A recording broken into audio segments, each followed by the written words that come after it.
साहित्य सरिता में मैं बबीता जायसवाल आप सभी का हार्दिक स्वागत करती हूँ। आज मैं आपके सामने हिंदी के सुप्रसिद्ध साहित्यकार मुंशी प्रेमचंद की कहानी पूस की रात लेकर प्रस्तुत हूँ। प्रेमचंद की यह कहानी 1930 में माधुरी पत्रिका में छपी थी। इसमें प्रेमचंद ने किसान के जीवन के संघर्ष और उसकी पीड़ा को प्रस्तुत किया है। और कृषक जीवन का चित्रण करने में प्रेमचंद का कोई सानी नहीं है। हमारे देश की आत्मा गांव में बसती है और गांव की आत्मा किसान है। किसान के जीवन का जिस प्रकार से प्रेमचंद ने अपने उपन्यासों में, अपनी कहानियों में चित्रण किया है, वह बेजोड़ है। पूस की रात कहानी में उत्तर भारत के दीनहीन किसान का प्रतीक हल्कू इस कहानी का मुख्य पात्र है। उसकी पत्नी मुन्नी और कुत्ता जबरा तीनों संघर्ष की गाथा कहते हैं। महाजन के ऋण के बोझ तले दबा हल्कू और उसकी पत्नी मुन्नी पूस की रात में अपने खेतों की रखवाली करने के लिए एक कंबल तक का जुगाड़ नहीं कर पाते।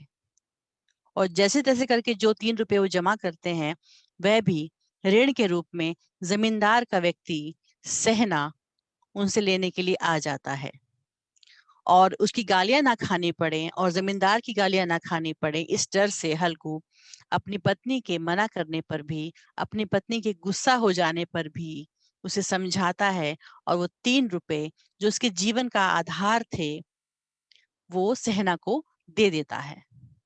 और उसके अभाव में जो उसकी दुर्दशा होती है, उस पूरे दर्द को बयां करती हुई ये कहानी है पूस की रात कहानी। इसका प्रारंभ ही प्रेमचंद बिना किसी परिचय के करते हैं। सहना नाम के व्यक्ति के आगमन से इस कहानी की शुरुआत होती है। और मजे की बात यह है कि इस कहानी का आरंभ और इसका अंत दोनों आपस में जुड़ जाते हैं। इस कहानी में किसान के जीवन की ऐसी दशा का वर्णन है जिसमें वह ऋण के बोझ तले दबा रह जाता है और मजदूर बनने पर विवश हो जाता है। उसके पास कोई विकल्प नहीं बचता। उसका जीवन संघर्षों का जीवन है।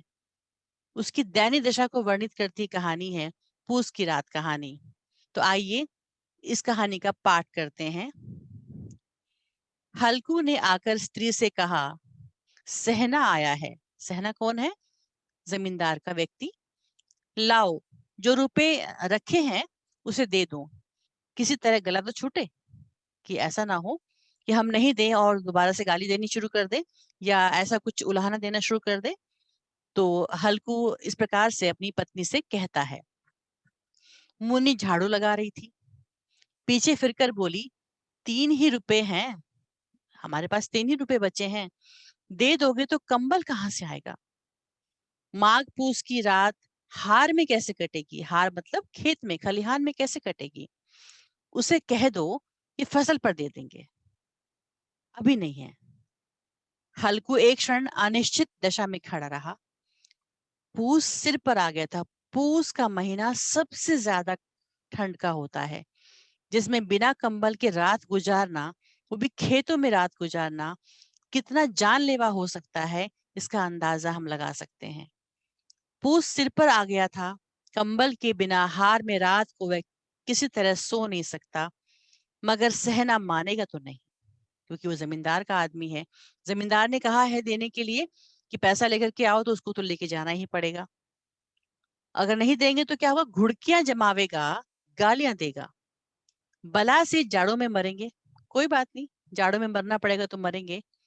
बला तो सिर से टल जाएगी। अगर हम इसे पैसे दे देंगे तो कम से कम जमींदार की बात तो नहीं सुननी पड़ेगी। तो ये बला सर से टल जाएगी। इस बला को टालने के लिए हल्कू उसे 3 रुपए दे देने के लिए कहता है। यह सोचता वह अपनी भारी भरकम डील लिए हुए, जो उसके नाम को झूठ सिद्ध करता था, क्योंकि उसका नाम हल्कू था और उसका डील डोल काफी भारी था, तो जो उसके नाम को झूठा सिद्ध कर रहा था, स्त्री के समीप आया और खुशामद करके बोला, दे दे, गला तो छूटे, कम्बल के लिए कोई दूसरा उपाय सोचूंगा। मुन्नी उसके पास से दूर हट गई, क्योंकि उसे बहुत गुस्सा आया। मुन्नी बहुत गुस्से वाली थी। दूर हट गई और आंखें तरेरती हुई बोली, कर चुके दूसरा उपाय, जरा सुनो तो कौन सा उपाय करोगे?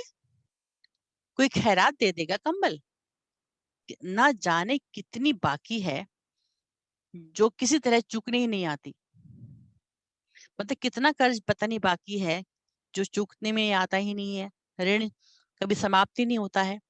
मैं कहती हूँ तुम क्यों नहीं खेती छोड़ देते कि खेती ही छोड़ दो। मर मर कर काम करो, उपज हो तो बाकी दे दो। चलो छुट्टी हुई। बाकी चुकाने के लिए ही तो हमारा जन्म हुआ है कि जितना बाकी बचता है उसको चुकाने में हमारी जिंदगी निकल जाती है। पेट के लिए मजदूरी करो, मतलब पेट पालने के लिए हमें मजदूरी करना पड़ता है। मजदूरी करो, ऐसी खेती से बाज आए। मैं रुपए नहीं दूंगी और नहीं दूंगी। हल्कू उदास होकर बोला, तो क्या गाली खाऊं? मुनि ने तड़प कर कहा, गाली क्यों देगा?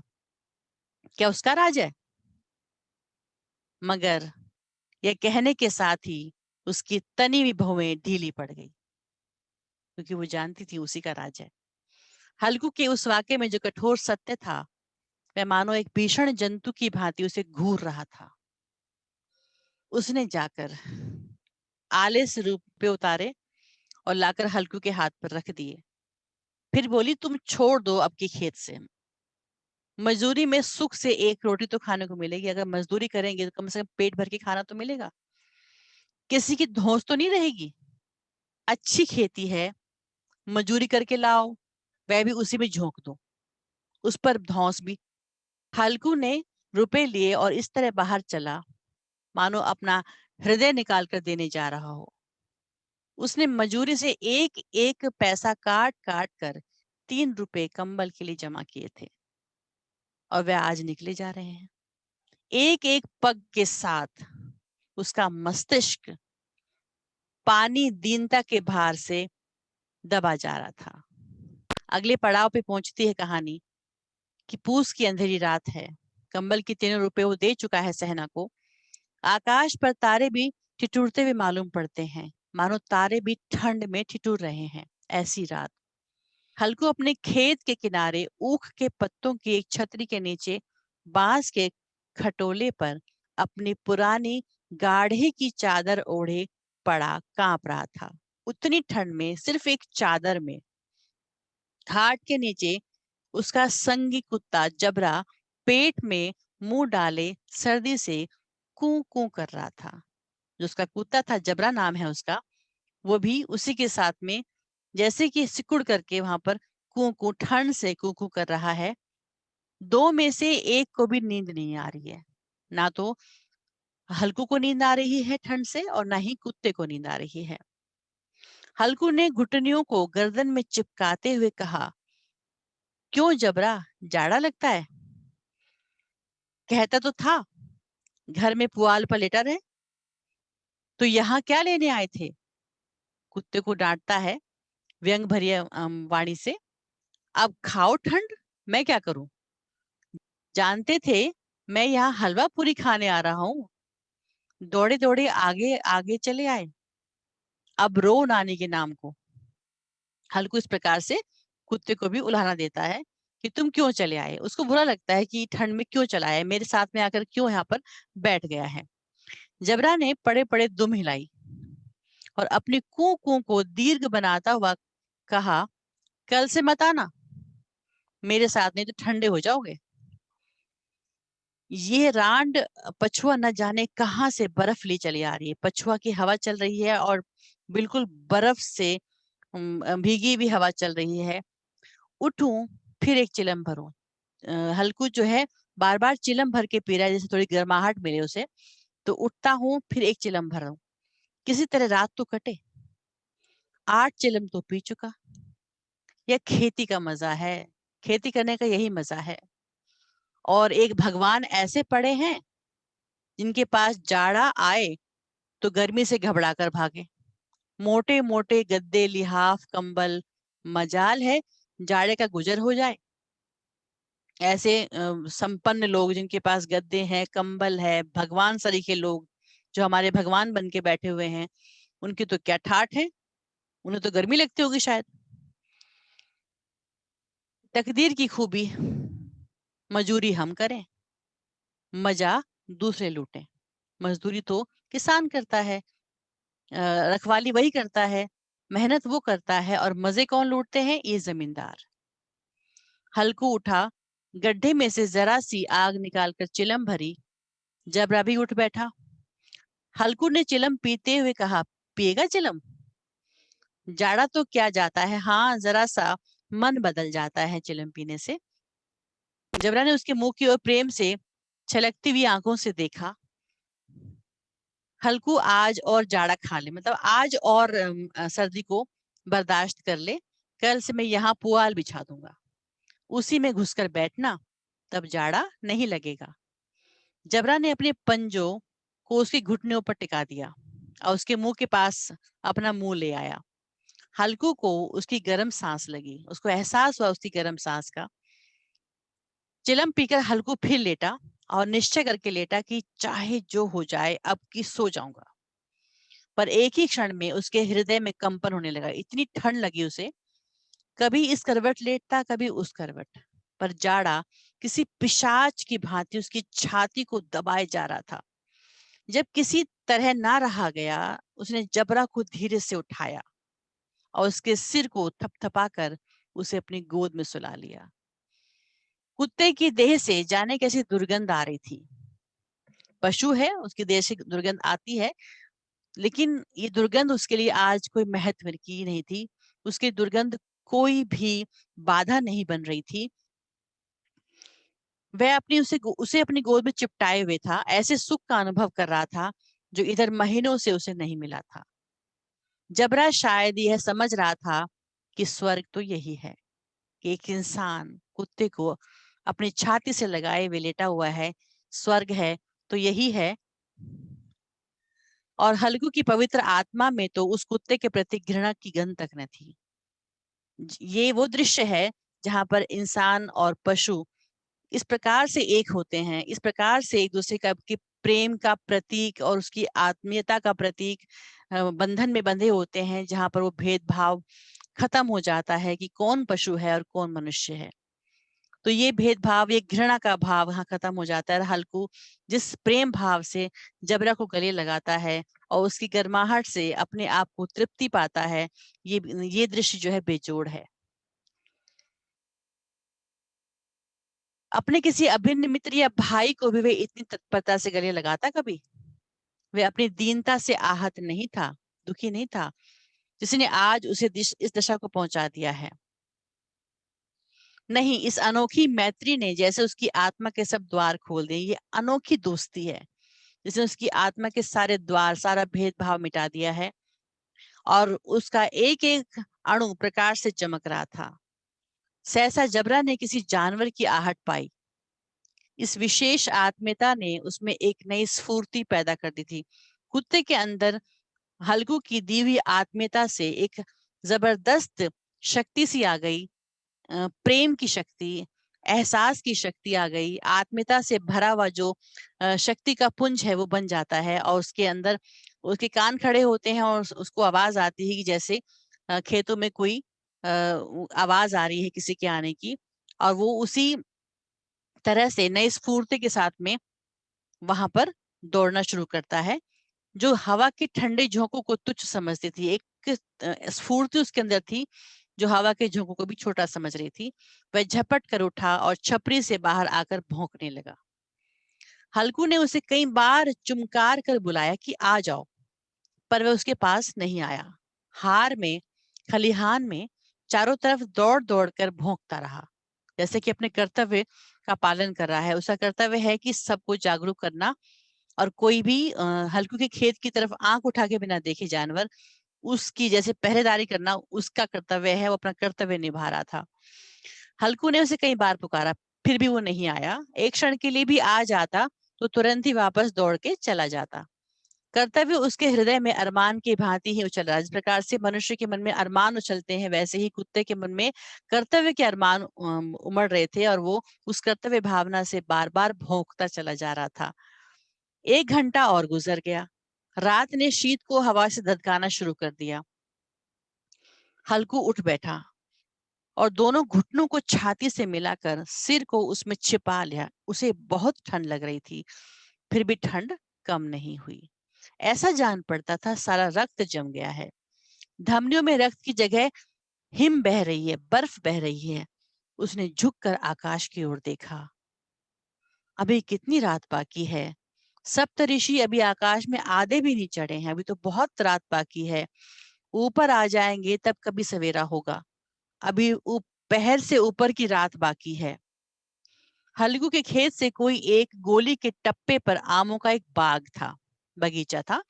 पतझड़ शुरू हो गई थी और उसके पत्ते नीचे गिरे हुए पड़े थे। आम के बाग की जो पत्तियां थी उसका वहां पर ढेर पड़ा हुआ था। हल्कू ने सोचा, चलकर पत्तियां बटोरता हूँ और उन्हें जलाकर खूब तापूंगा। रात को कोई मुझे पत्तियां बटोरते देखे तो समझे कोई भूत है। कौन जाने कोई जानवर ही छिपा बैठा है।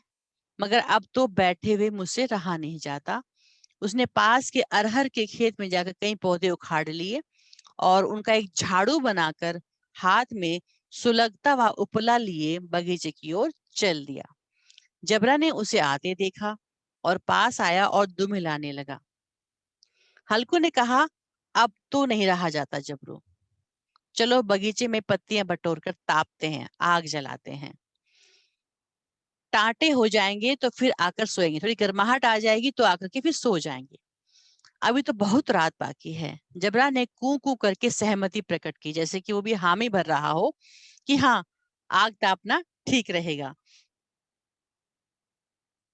चलो बगीचे में पत्तियां बटोर कर तापें। जबरा ने कू कू करे सहमति प्रकट की और आगे बगीचे की ओर चला।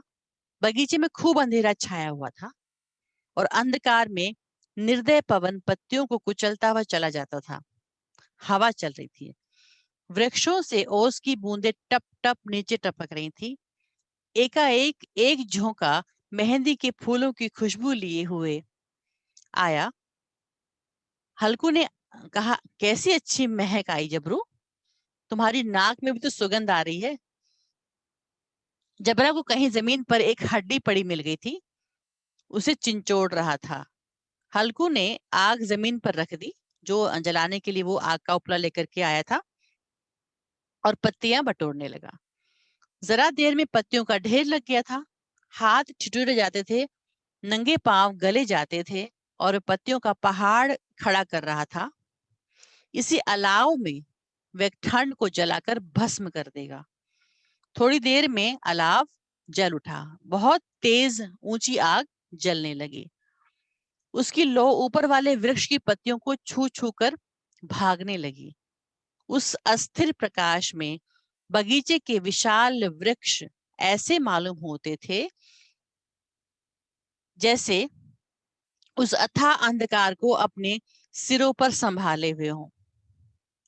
अंधकार के उस अनंत सागर में यह प्रकाश एक नौका के समान हिलता हुआ मचलता हुआ सा जान पड़ता था। हल्कू अलाव के सामने बैठा आग ताप रहा था। एक क्षण में उसने दोहर उतार कर बगल में दबा ली, दोनों पांव फैला दिए, मानो ठंड को ललकार रहा हो कि अब लगो तो जानो, तेरे जी में आए सोकर। ठंड की असीम शक्ति पर विजय पाकर वह विजय गर्व को हृदय में छिपा न सकता था। उसने जबरा से कहा, क्यों जब्बर, अब ठंड नहीं लग रही है?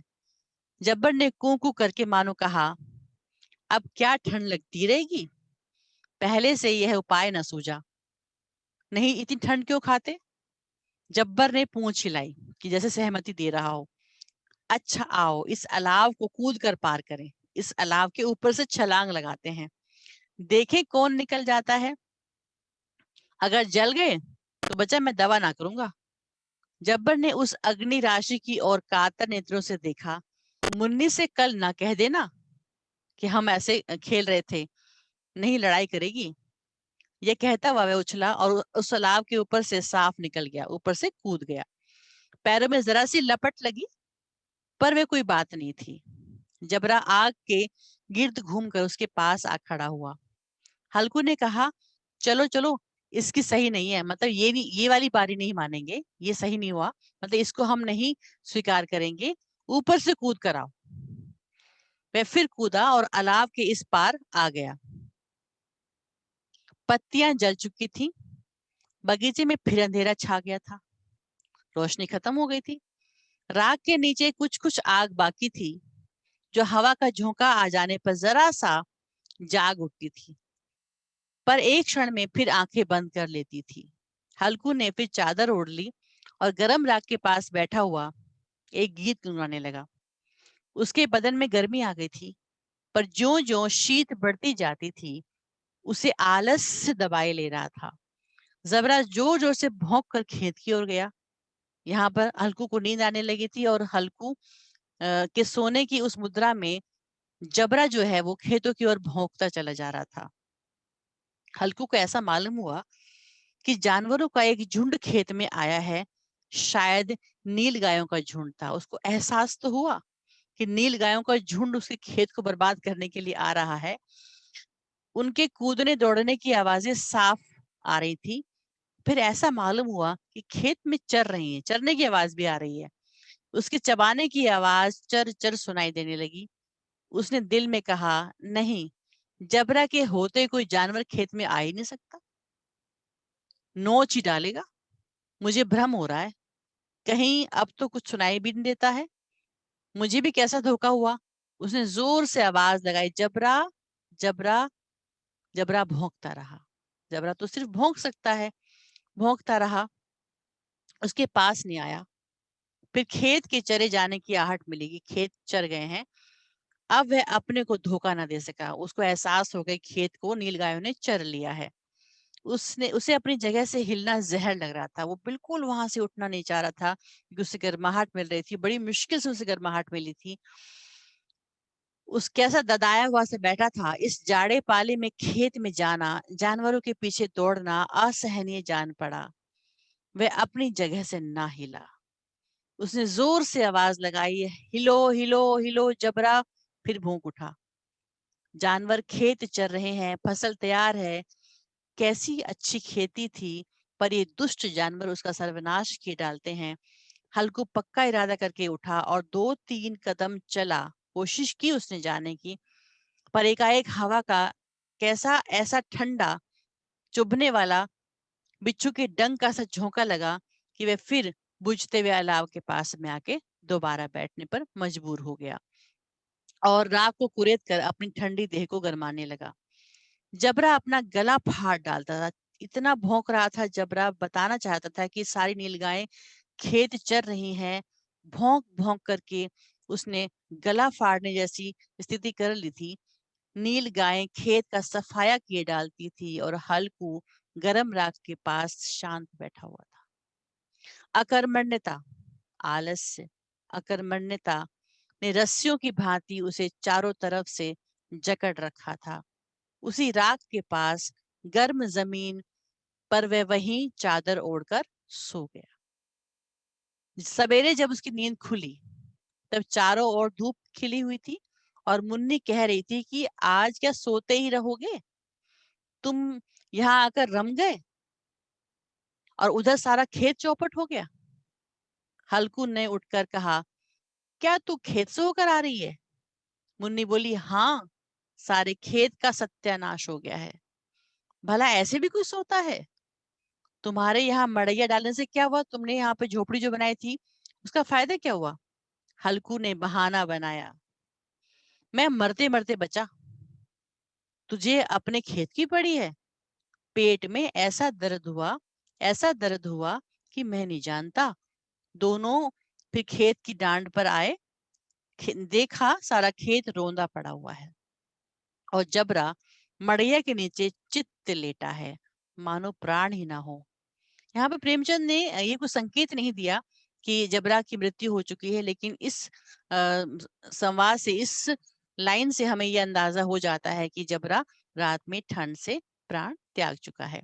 दोनों खेत की दशा देख रहे थे। मुन्ने के मुख पर उदासी छाई थी, पर हल्कू प्रसन्न था। मुन्नी ने चिंतित होकर कहा, अब मजूरी करके माल गुजारी भरनी पड़ेगी। सारा ऋण जो है हमें मजदूरी करके के चुकाना पड़ेगा, क्योंकि खेत तो हमारे बर्बाद हो चुके हैं। हल्कू ने प्रसन्न मुख से कहा, रात को ठंड में यहाँ सोना तो न पड़ेगा। अर्थात कि ठंड में यहाँ सोने से तो जान छूटेगी। मजदूरी करना होगा तो मजदूरी करना ही पड़ेगा, लेकिन यहाँ सोने से तो बेहतर है कि हम मजदूरी ही कर लें। जब जीवन इतना कठिन और संघर्ष में हो जाए तो एक किसान के पास क्या रास्ता बचता है कि वो मजदूर बन जाए। तो प्रेमचंद ने अपनी इस कहानी के माध्यम से हल्कू की उस दशा के माध्यम से गरीब किसान की और उसके मजदूर बन जाने की जो दर्दनाक कहानी लिखी है, यह बेजोड़ है। यह अपने आप में हमारे भारतीय ग्रामीण किसानों का सच्चा चित्र प्रस्तुत करती है। उसके पास कोई विकल्प ही नहीं बचता है। प्रेमचंद की इस कहानी का अंत जो है वो प्रारंभ से जुड़ जाता है। इस कहानी को लिखे हुए इतने वर्ष हो चुके हैं, लेकिन आज भी ये कहानी हमारे भारतीय किसानों का प्रतीक बन करके हमारे पाठ्यक्रम का हिस्सा है। इस प्रकार की कहानियां कालजयी कहानियां कहलाती हैं और पूस की रात कालजयी कहानी है जो सदैव इसी प्रकार से हमारे दिल पर राज करती रहेगी। तो अब आपसे विदा लेती हूँ। नमस्कार।